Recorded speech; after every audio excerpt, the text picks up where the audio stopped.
오늘은 선배들의 공부법이라 그래서 이제 선생님하고 한 2, 3년 전에 공부했던 여러분들의 선배, 그래서 이제 이서진이라는 학생이고 학교는 공부 엄청 열심히 했어. 그래서 이제 고려대학교 건축사회 환경공학과를 지금 다니고 있고 이제 2학년 끝났지. 근데 이제 겨울방학을 맞아서 공부를 어떻게 하면 되게 좋을지, 공부가 좀 힘들 때는 어떻게 했었는지 선생님이 되게 얘기를 많이 해줘도 너네들은 그럼 선생님이니까 그렇잖아요 라고 얘기를 되게 많이 하잖아. 그래서 직접 너네랑 그렇게 많이 차이가 안 나네 한번 선배한테 한번 들어보고, 아, 저 사람은 저럴 때 이렇게 공부했구나, 이런 생각으로 공부를 했구나 라는 생각을 한번 잘 들어봐 줬으면 좋겠어. 박수로 한번 모셔볼까?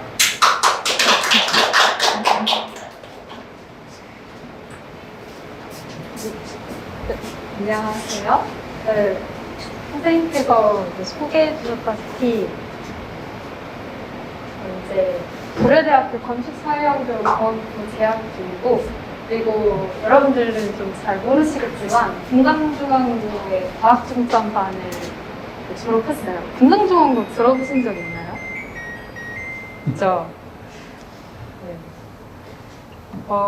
그리고 이제 저는 이제 올해 막 22살 먹은 선배이지만 그래도 제가 아는 것이 모두 정답은 아닐지라도 여러분들한테 조금이라도 도움이 됐으면 하는 마음에서 이렇게 왔으니까 잘 들어주셨으면 좋겠어요.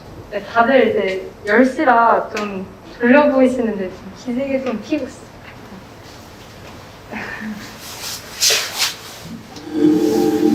이제 코로나 때문에 많은 분들이 직접 오시진 않았지만 실례지만 여러분들에 대해서 좀 알아보고 싶은데 혹시 꿈이 있는 학생 있을까요? 혹시 아직 없나요? 그러니까 그 꿈이 있다라는 친구 꿈은 있으실까요? 그럼 방금 막 들어오신 분은 있으실까요?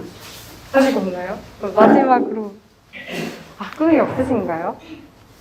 네, 저는 이제 메이저 수학학원에 처음 들어왔을 때 면담을 하면서 이제 여쭤보셨던 것이 꿈이 있느냐 이렇게 여쭤보셨는데 저는 그때 꿈이라는 질문에 대한 답변으로 생명공학과, 바이오공학과 연구원이 되고 싶다 이런 식으로 말씀을 드렸는데 보통 꿈이 뭐냐고 이렇게 여쭤봤을 때 대부분 직업의 종류로 이렇게 대답을 하시잖아요.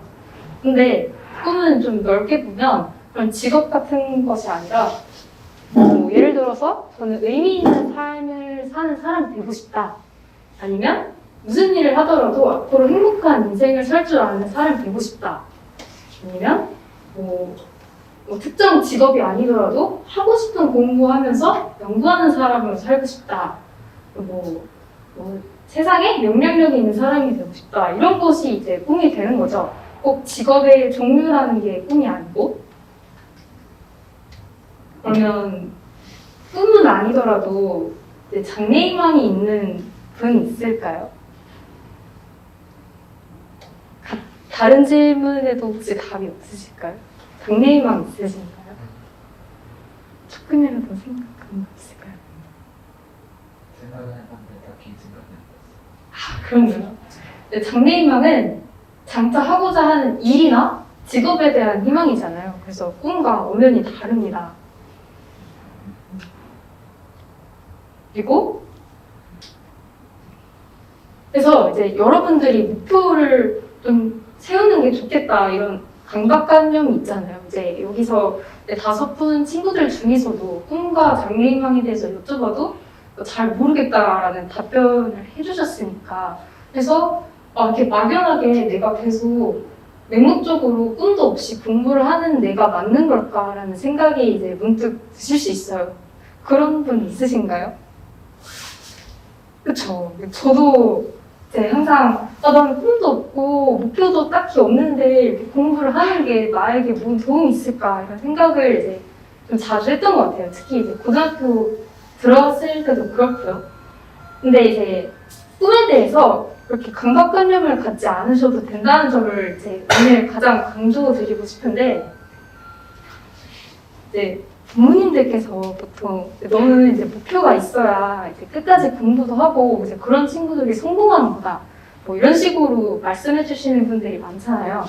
이제 그렇지 않다는 걸 확실히 말씀드리고 싶은데, 여러분에게 꿈이 찾아온 날은 저마다 제각각입니다.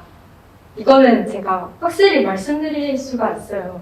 그러니까 뭐 어떤 친구들은 초등학교 때부터 확실한 꿈이 있어서 나 뭐 저거 할 거야, 뭐 이런 친구들 주변에 있잖아요.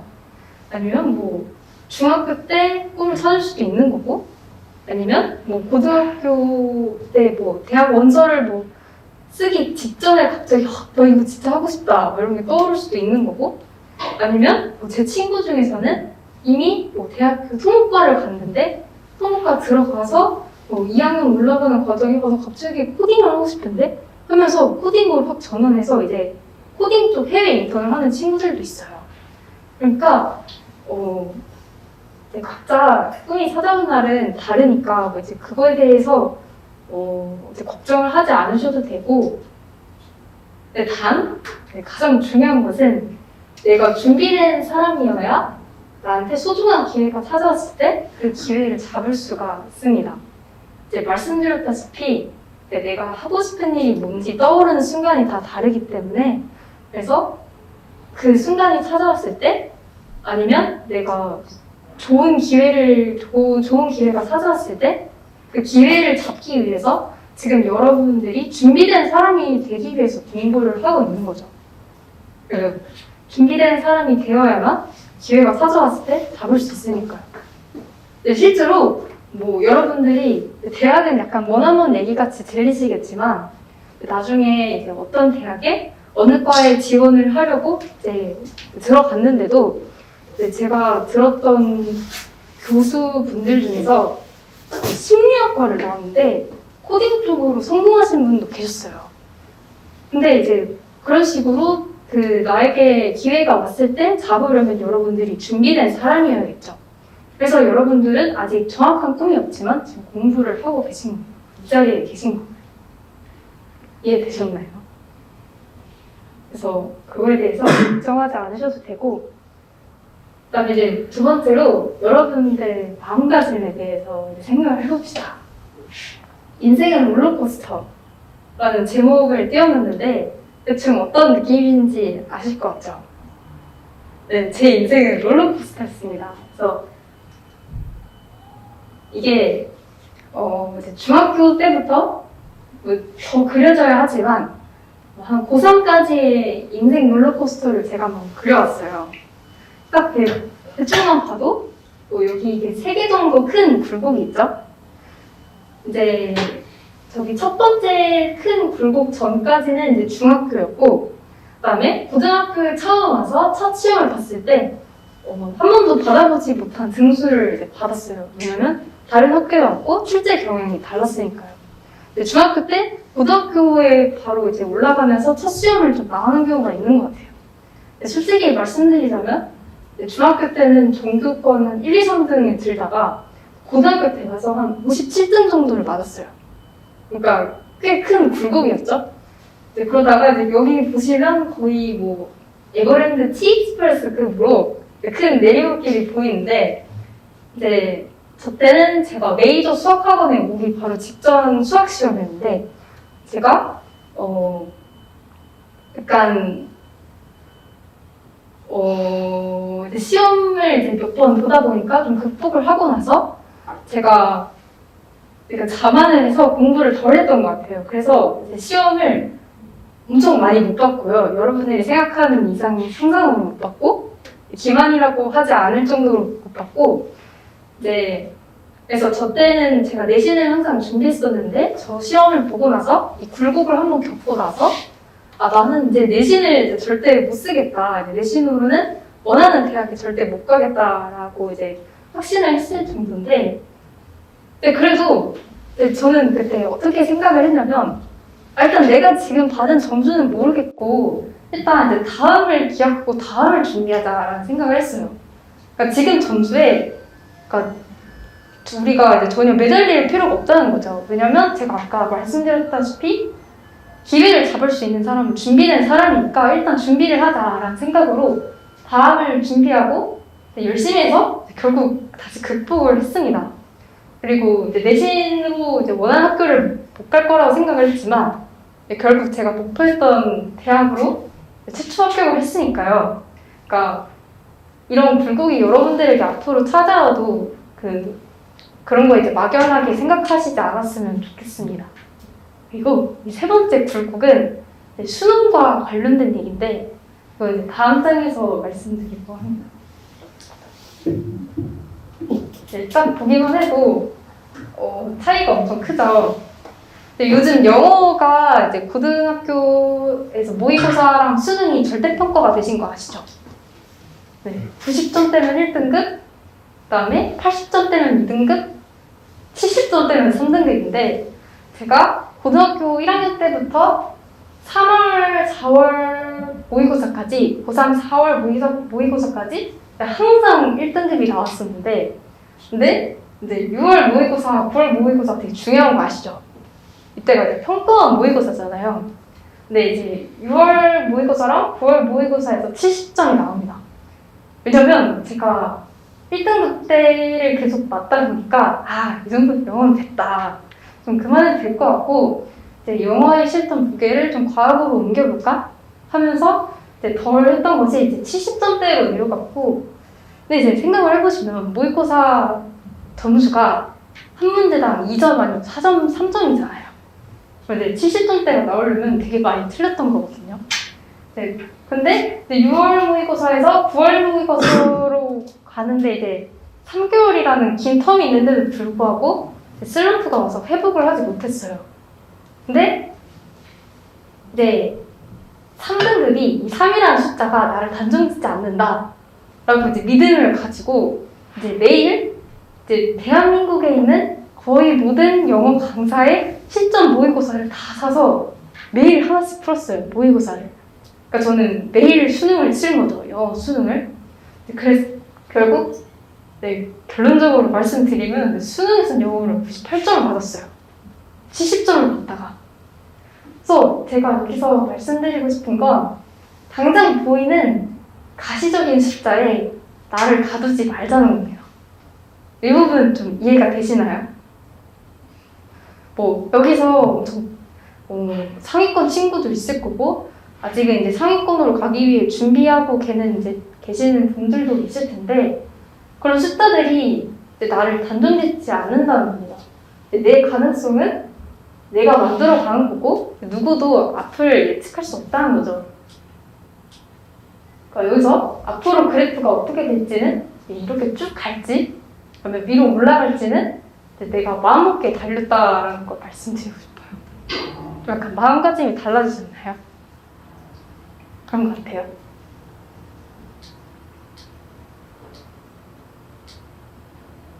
네, 그리고 당신의 마음가짐 파트에서 징크스라는 말씀을 드릴 텐데 여기는 좀 간단하게 넘어가 볼까 하는데 징크스라고 하면 저는 이거 어머니한테 들었던 말이에요.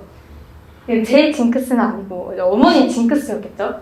초등학교 6학년 마지막 시험 성적이 중학교 성적이다 이렇게 말씀을 하셨어요. 하필이면 못 봤는데 그리고 나는 맨 앞줄에서 시험을 하면 꼭 나가더라고요. 제 징크스입니다. 이런 말 이제 어른들이 많이 하시잖아요. 첫 모의고사 성적이 수능까지 간다. 이것도 들었습니다. 그리고 이거는 저의 가장 강력한 징크스인데 비 오는 날 원래 공부가 좀 잘 안 되더라고요. 그런데 제가 이제 그 주말에 집에 방에만 있으면서 이제 공부를 했는데 비가 오는지 모르고 그날따라 공부가 너무 잘 되는 거예요.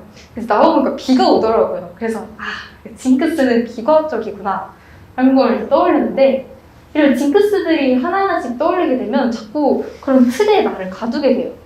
그러니까 어떤 틀에 자신을 가두시지 않으면 좋겠고 혹시 징크스 있는 분 있나요?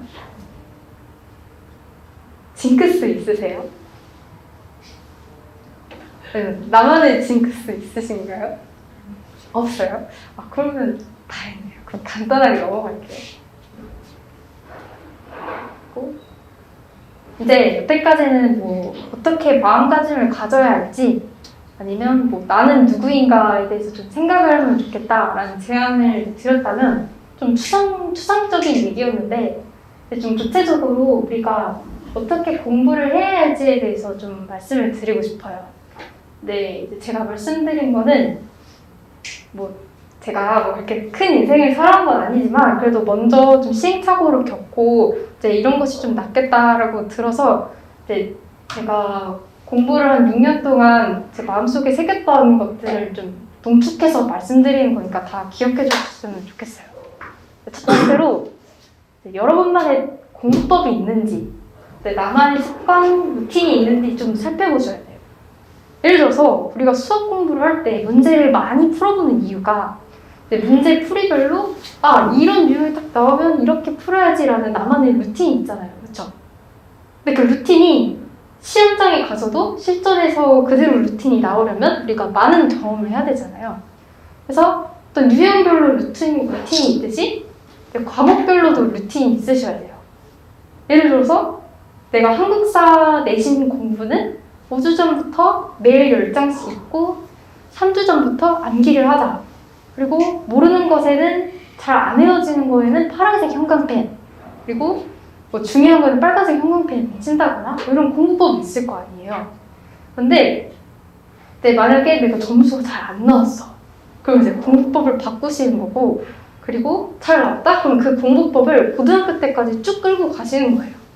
그래서 내가 나를 믿을 수 있는 좋은 공부법을 만드시는 거예요. 그런 과정을 대부분 중학교 때 이제 겪고, 그래서 여러분들이 중학교 때 시행착오를 겪고 계신 거예요. 그리고 이제 고등학교 때 내가 잘 만들어 놓은 공부법을 과목별로 쭉 이어가시면 됩니다. 이해되시죠? 그래서 계속 공부법을 이제 가장 효율적이고 효과적인 방법이 뭔지, 나한테 맞는 방법이 뭔지 찾아가셔야 되고, 그리고 이거는 제가 제 공부법 중에서 공부법이라고 하긴 좀 뭐한데 가장 중요한 거라고 생각을 해요. 숙제에 관해서는 융통성을 버리자입니다. 융통성은 좀 긍정적인 단어지만 숙제에서는 이제 부정적인데, 예를 들어서 오늘은 좀 내가 몸이 아픈 것 같아. 숙제를 좀 덜 하고 학원 가서 선생님께 좀 말씀을 드리면 되지 않을까 이런 생각이 들기도 하고, 오늘은 솔직히 시험이 끝났는데 숙제를 하면 안 되지 않나 뭐 이런 생각이 들고, 뭐 여러 가지 핑계를 댈 수 있잖아요. 그러면 뭐 시간이 없었다라던가. 근데 숙제라는 것이 우리가 하는 공부 중에서 유일하게 강제성을 띠는 공부잖아요. 그래서 그것만큼은 이제 확실히 다 하셔야 돼요. 숙제에 대해서는 무조건 꼭 끝내야 하는 것이라고 이제 각인을 하시고, 이것만큼은 항상 확실하게만 해도 반 이상 가는 것 같아요. 숙제에 대한 태도를 어떻게 갖느냐가 좀 결과를 좀 다르게 가져오지 않나 이런 생각이 들어요. 숙제 열심히 하시나요? 그럼 훌륭합니다. 그 다음에 합리화 근원 지금부터 라는 타이틀인데요. 방금 직전에 한 것과 좀 비슷한 내용인 것 같은데, 포커스를 이 지금부터라는 네 글자에다가 좀 둡시다. 여러분들이 오늘 동기부여를 많이 받고 가실 거 아니에요. 근데 집에 와서 오늘은 좀 동기부여를 받았으니까 오늘 열심히 해야 될 것 같아 이런 생각이 드시고, 집에 가면 대충 뭐 1시 45분 정도 됐다고 합시다. 그래서 1시 45분에 딱 책상에 앉아서 공부를 하려 하는데 45분은 좀 마음에 안 들어. 2시부터 딱 해야겠다 이러잖아요. 그러면 잠깐 유튜브 좀 몇 개 볼까? 유튜브 보는데 막 오킹 TV 새로 나온 영상이 있어요. 또 들어서 보잖아요. 그러다 보니까 2시에 시작하려 했는데 2시 13분이 되어 있어요. 13분은 좀 마음에 안 들잖아요. 딱 깔끔하게 2시 반에 시작해야겠다. 이렇게 하다 보면 이제 무언이 굴레란 말이에요. 그러니까 이제 시작이 어려울 때는 항상 마음속으로 지금부터라고 외치고 하던 걸 딱 내려두고 딱 펜을 잡으세요. 그리고 나서 이제 유혹하던 거를 이제 뿌리치고 지금부터 딱 시작하고 나서 이제 돌아보면 이제 뿌듯한 나를 돌아볼 수 있습니다. 이제 그게 또 중독성이 있으니까 시작이 잘 안 될 때는 지금부터 꼭 외치세요. 할 수 있으실 것 같나요? 오늘부터 지금부터를 이제 항상 외치시고, 그리고 이거는 제가 초등학교 6학년 영어 선생님한테 들었던 말씀인데 이거를 고3 때까지 항상 마음에 두고 공부를 했어요. 100% 결과를 받고 싶으면 120% 공부하면 됩니다. 100점을 맞고 싶으면 120점 맞을 만큼 공부를 하시고 90점 적당히 맞을 만큼 공부를 할까? 하면 90점이 잘 안 나오죠. 그리고 100점 맞을 정도로 공부하면 8, 90점대가 나올 수 있어요. 중학교 때는 이제 암기를 열심히 하고 그러니까 어느 정도 좀 잘 될 수 있어도 고등학교 가면은 마음처럼 안 될 때가 있거든요. 그래서 100% 결과를 위해선 120% 공부해야 된다는 점이고요. 그리고 공부를 하다 보면 이거는 솔직히 시험에 안 나오겠다 싶은 것들이 있잖아요. 근데 이제 하나 제치고 나면 제치는 게 점점 많아지게 되고, 그리고 그러니까 나오지 않겠다 싶은 내용을 제치다 보면 막상 꼭 해야 되는 부분을 놓치게 되는 경우가 많기 때문에 그냥 제치지 말고 이게 나올지 말지 걱정할 시간에 그냥 한번 읽어보세요. 그것만으로도 도움이 되니까. 그래서 공부를 할 때 100% 결과를 위해선 120%를 공부해야 된다. 이거를 기억해 주셨으면 좋겠습니다. 그리고 이거는 마음껏 나누고 내가 아는 것을 가르쳐주자인데요. 약간 논란이 있겠어요. 왜냐면 이렇게 경쟁 사회에 내가 아는 걸 왜 나눠주나 이렇게 생각할 수 있는데, 이제 이 얘기를 하기 전에 이름이 잘 기억이 안 나는데 스티븐 제이슨? 그러니까 스티븐이라는 한 연구원이 이제 연구했던 내용에 대해서 이제 짧게 얘기를 드릴게요. 뭐냐면 어떤 대학생 그룹을 세 그룹으로 나눴어요. A 그룹은 다른 학생에게 자신의 점수 목표를 공개하지 않았고요. 그다음에 B 그룹은 자신의 목표 점수를 다른 학생에게 공개하도록 했고, 그다음에 C 그룹은 아무런 요청을 하지 않았습니다. 보통 이러면 이제 답은 좀 정해져 있죠, 느낌상. 어떤 그룹이 가장 점수를 많이 높게 받았을까요? A 그룹, B 그룹, 그쵸? B 그룹입니다. 왜 이제 그렇게 됐냐? 공개선언 효과라는 것이 있는데, 사람들은 이제 다른 사람들에게, 주위 사람들에게 자신의 목표를 공개함으로써 그 목표를 실행하기 위해서 노력을 하게 되는 효과가 있는데, 인간은 스스로 자신의 말과 행동이 다르면 그 상태에서 불편함을 느끼기 때문에 자신의 부족한 의지력의 한계를 극복할 수 있는 효과를 가져오게 됩니다. 실제로 말의 각인 효과라고 심리학에도 있어요. 근데 이게 제가 처음에 말씀드렸던 타이틀이랑 무슨 연관이 있느냐. 그렇다고 우리가 낯간지럽게 부모님한테 엄마 내 목표는 이거야 이렇게 말을 한다거나, 아니면 친구들한테 이번 목표는 정했어, 이번 목표는 반 몇 등 정도로 하기로 했어 이렇게 하기 부끄럽잖아요. 그쵸?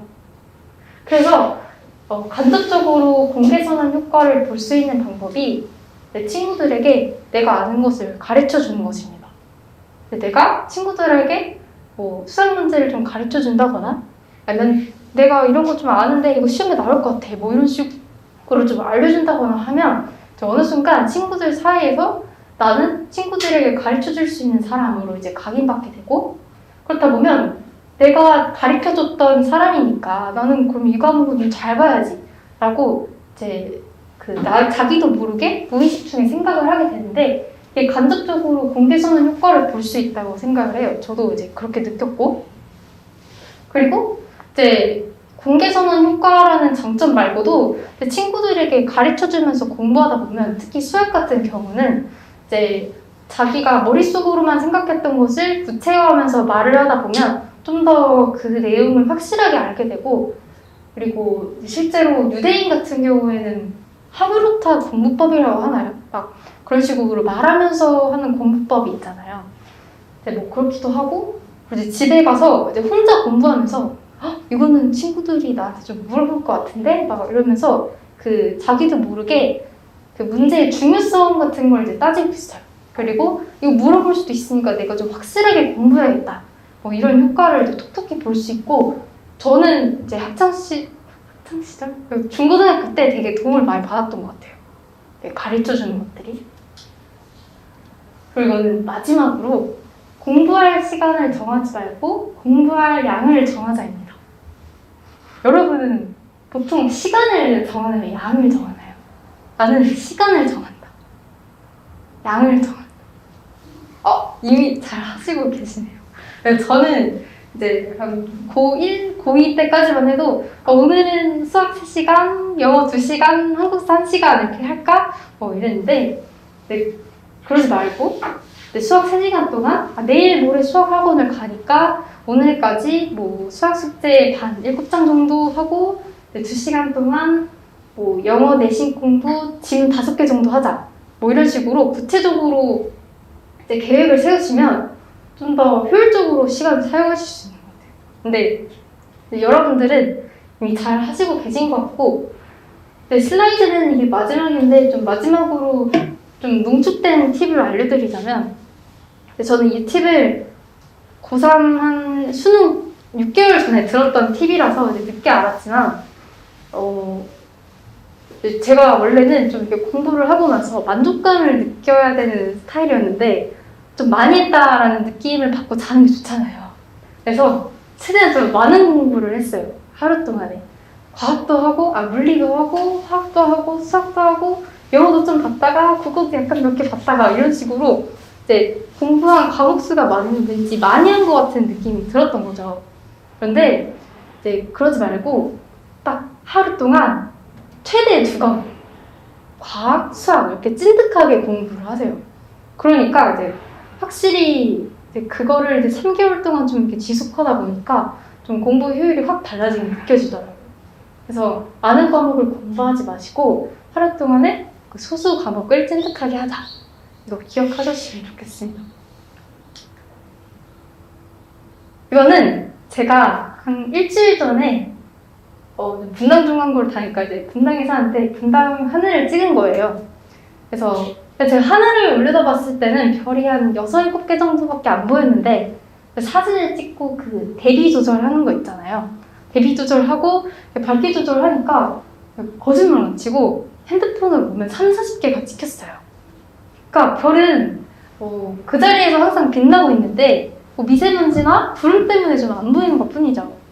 그러니까 여러분의 인생에서도 아직 앞에 안 보이는 게 많고 좀 막막하고 꿈도 좀 정확하게 없어서 이제 좀 막연하게 느껴지시겠지만, 여러분만의 별이 다 빛나고 있으니까 이제 안 보이는 것 뿐이다 라고 생각하시고 앞으로도 열심히 공부하시고 좋은 결과 있으셨으면 좋겠습니다. 감사합니다.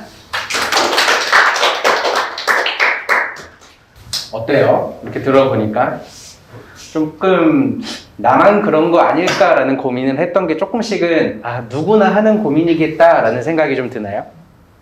그래서 제일 해주고 싶고, 언제나 막 유튜브에도 그렇고 이런 데 와서 동기부여도 되게 많이 들었는데 나만 그런 게 아니다라는 생각을 꼭 가졌으면 좋겠고, 아까 중간에 정말 좋은 딱 4글자가 있었죠. 지금부터. 사실 그게 제일 중요해요. 그 무엇보다도 그게 제일 중요해요. 내일부터, 아까 말했듯이 딱 시간 떨어지게, 뭐 아니면 월요일부터, 뭐 1월 1일부터 이런 얘기가 아니라 지금 생각한 지금부터 실행을 하는 게, 그게 실행력을 발휘할 수 있는 정말 중요한 길이에요. 이제 오늘 선생님은 가성비라는 이름으로 좀 얘기를 해줄 거예요. 가성비, 무슨 단어인지 좀 알죠? 가성비의 뜻을 좀 아는 사람. 뭐예요, 가성비 뜻이? 가격하고 성능이 그렇죠. 가격 대비 성능. 우리 뭔가 물건을 살 때 가성비라는 걸 되게 많이 고려를 하죠. 난 가성비 되게 좋아한다 하는 사람. 난 가성비 있는 물건 되게 좋아한다. 그래서 보통 가성비, 내가 뭔가 내 돈 주고 물건을 살 때 아마 여러분들 자기 돈 주고 물건을 안 사서 그럴 수 있어요. 내 돈 주고 내가 열심히 뭔가 아르바이트나 한 걸로 물건을 살 때, 아, 이 성능이 이 정도 가격이 괜찮은가라는 거 고민을 되게 많이 하거든요. 하나 질문을 좀 해보면, 가성비가 좋으면 최고일까요? 가성비가 좋으면 정말 좋은 걸까? 라는 고민을 좀 해봐야 돼요. 30만원짜리 노트북이 있는데 이거 가성비가 되게 좋대요. 난 노트북이 필요해 이제 사고 싶은데 열심히 막 찾아봤어요, 인터넷에서. 근데 이 노트북은 30만원인데 가성비가 정말 좋아. 그리고 또 다른 노트북은 300만원짜리인데 가성비가 안 좋아. 어떤 게 더 좋은 노트북일까요? 400만원짜리가 더 좋겠죠. 우리는 알고 있어요. 더 많이 지급을 하면 물건의 성능이 훨씬 더 좋을 거다라는 기대를 하죠. 가성비는 말 그대로 내가 똑같이 10,000원에 대한 가치라고 생각을 했을 때 그 성능이 조금 떨어질 뿐이지 전체적인 합의 성능은 훨씬 더 좋거든요. 그런데 이 얘기를 갑자기 왜 하느냐? 우리는 물건 살 때 가성비 따지는 것도 그럴 수 있어요.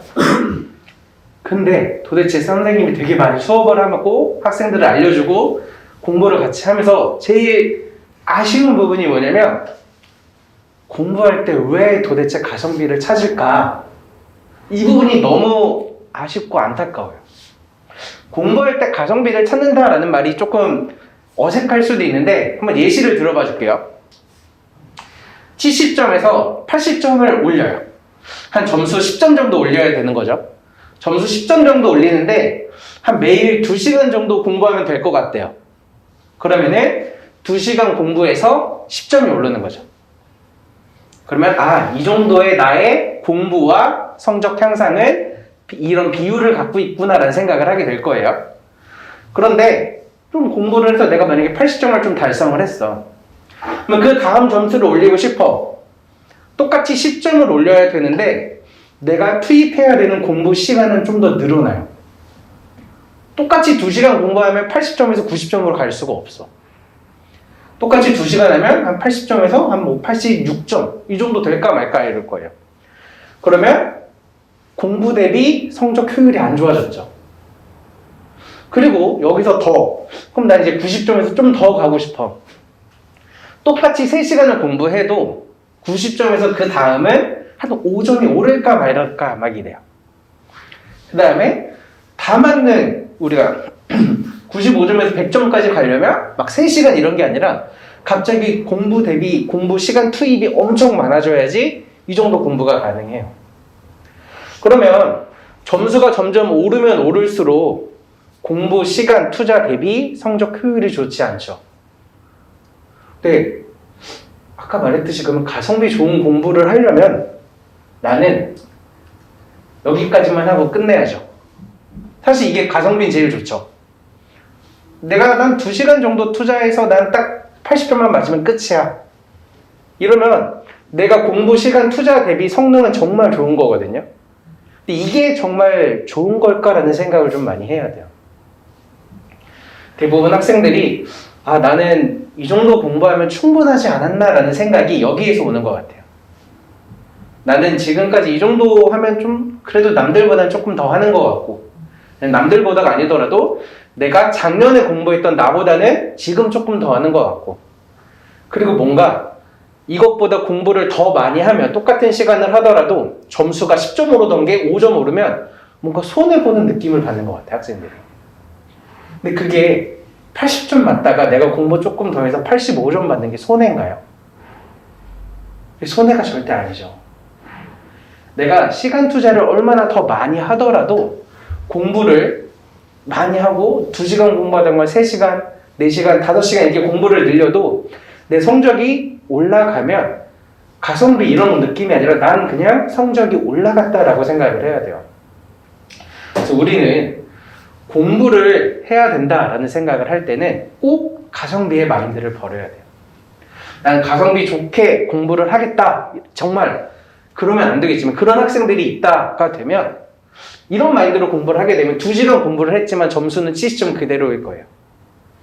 아까 선배님이 얘기도 해줬는데 내가 100점 맞으려면 120점을 목표로 공부해야 되고, 그럼 나는 한 2시간 공부해서 70점에서 80점만 맞겠다라는 생각으로 공부를 하면 사실 되게 안타깝지만 공부는 되게 그대로거든요.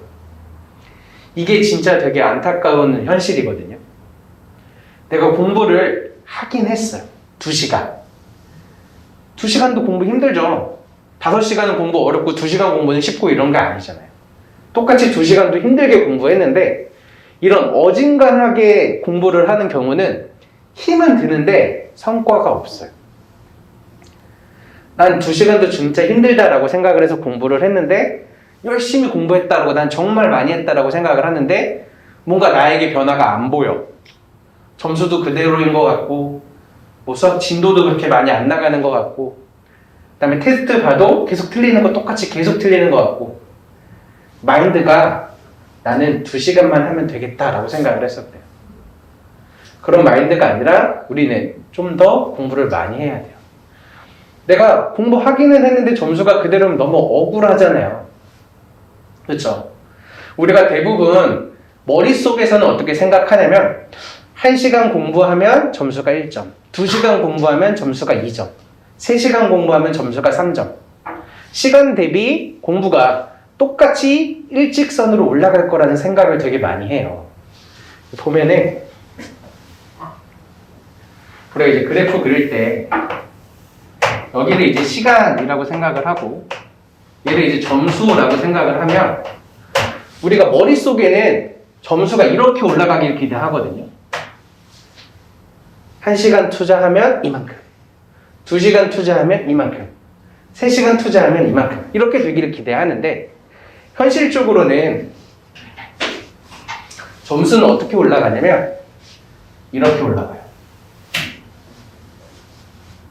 사실 초반기 준비하고 기본을 배우고 개념을 익히는 단계에서는 시간 투자를 해도 보이는 게 되게 많이 없거든요. 근데 어느 정도 내가 기준치를 넘어가면 그것보다도 훨씬 더 되게 많이 일어나요. 이거를 조금 더 이제 쉽게 설명을 하거나 하면은 이렇게 얘기를 많이 하죠. 보통 계단식으로 오른다고.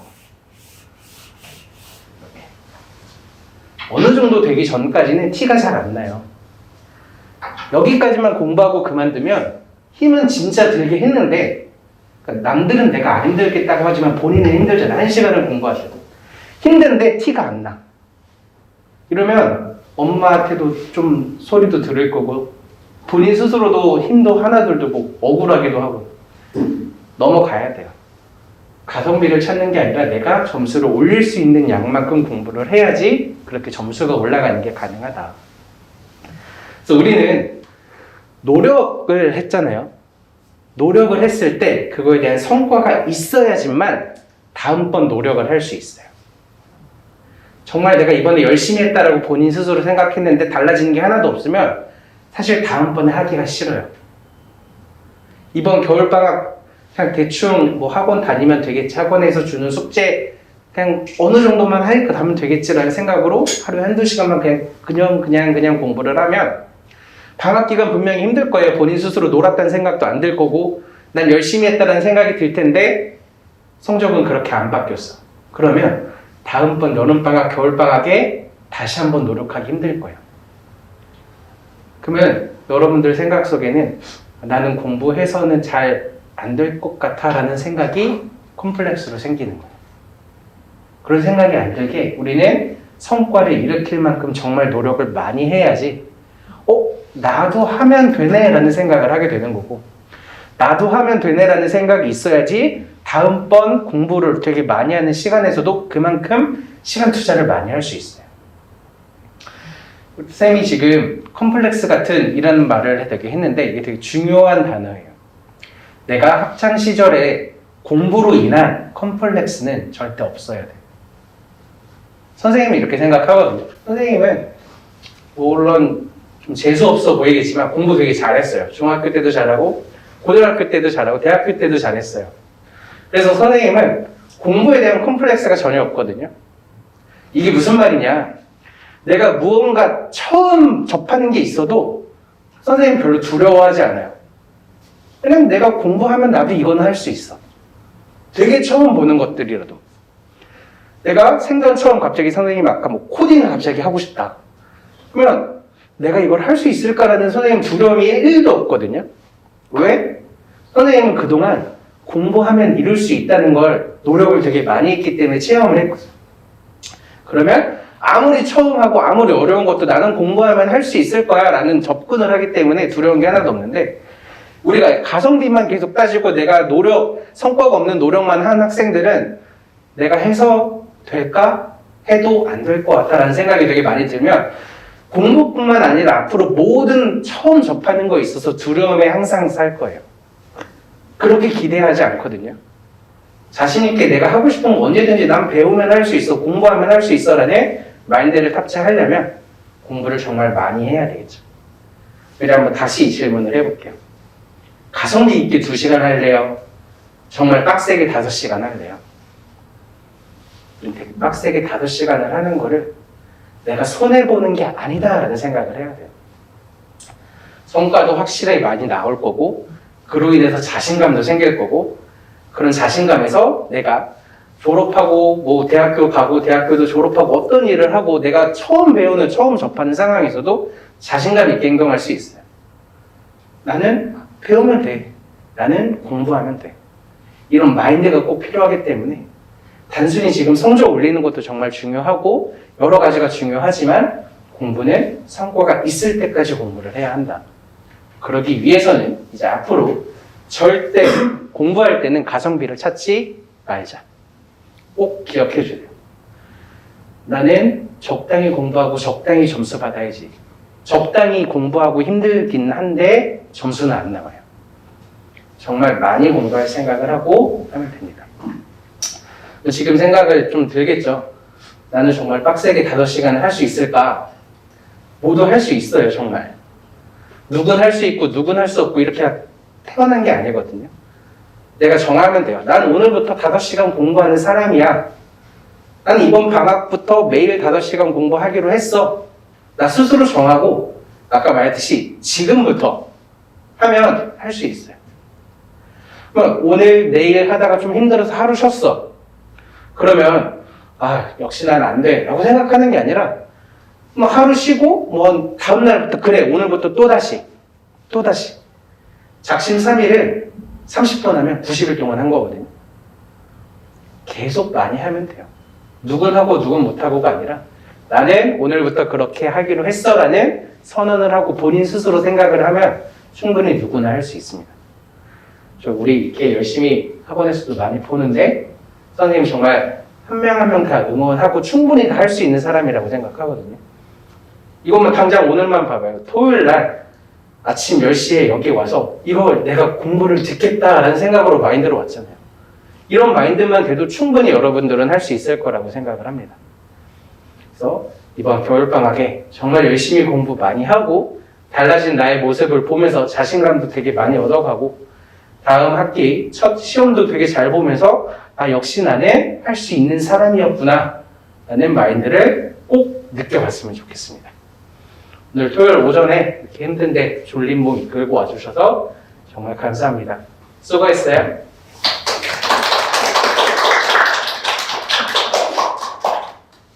혹시 질문 있는 사람 없을 거라고 알고 있어요. 그냥 형식적으로 하는 말이에요.